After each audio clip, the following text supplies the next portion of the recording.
వచ్చే నెలలో పోడు భూములకు పట్టాలు పంపిణీ చేయాలన్న తెలంగాణ ప్రభుత్వ నిర్ణయాన్ని స్వాగతిస్తున్నామని సిపిఎం రాష్ట్ర కార్యదర్శి తమ్మినేని వీరభద్రం అన్నారు. భూముల సర్వేల్లో అనేక అవకతవకలు జరుగుతున్నాయన్న ఆయన 50 సంవత్సరాలుగా సాగు చేసుకున్న భూములపై 2 సంవత్సరాల క్రితం అటవీ శాఖ అధికారులు హరితహారం కార్యక్రమం చేపట్టారని తెలిపారు. వారికి కూడా పట్టాలు పంపిణీ చేయాలని తమ్మినేని డిమాండ్ చేశారు. అలాగే మునుగోడు ఎన్నికల్లో బీజేపీ ఓడిపోవడం సంతోషకరమన్న వీరభద్రం మతోన్మాద శక్తులను నివారించడానికి కృషి చేయాలని పిలుపునిచ్చారు. బీజేపీ భావజాలానికి వ్యతిరేకంగా ఒక ప్రజా పోరాటం నిర్మించాల్సిన అవసరం ఉంది. ఆ రీతిగా అధికారంలో ఉన్న టీఆర్ఎస్ పార్టీ, మిగతా వామపక్ష పార్టీలు, వివిధ రాష్ట్రంలో అన్ని పార్టీలు కూడా కలిసి ఐక్యంగా ముందుకు సాగుదామని చెప్పి రాష్ట్ర పార్టీ నిర్ణయం చేస్తోంది. దాన్ని అందరూ కలిసి రావాలని ఖర్చు చేస్తున్నాం. Thank you. గవర్నర్లో లేదు అది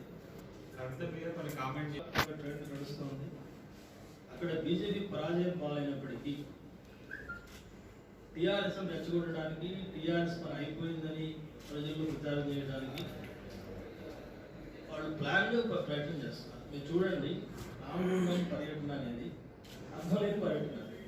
ఎప్పుడో ఉత్పత్తి స్టార్ట్ చేసినప్పుడు ఫ్యాక్టరీ ఇప్పుడు స్టార్ట్ చేస్తున్నాడు. వచ్చి ఏం మాట్లాడాడు? అంతకుముందు పొలిటికల్ మీటింగ్లో కూడా మాట్లాడిన పొలిటికల్ విషయాలు రాష్ట్ర ప్రభుత్వం కేంద్రీకరించి, కేసీఆర్ కేంద్రీకరించి హెచ్చరికలు చేస్తున్నాడు. అంటే బీజేపీ అక్కడ ఓడిపోయింది అనుకోకండి, సెంట్రల్ గవర్నమెంట్ మా చేతిలో ఉంది, ఈ గవర్నమెంట్ ఏమైనా చేస్తుందనే ధోరణి.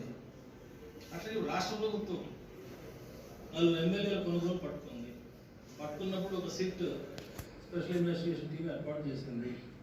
కోర్టు డైరెక్షన్ ఇచ్చింది, కోర్టు ఆధ్వర్యంలో నడవాలని. కోర్టు ఆధ్వర్యంలో నడుస్తుంది. దానికి అభ్యంతరం చెప్పాల్సిన అవసరం ఏంటి? దానికి లింకులు పెట్టి కవిత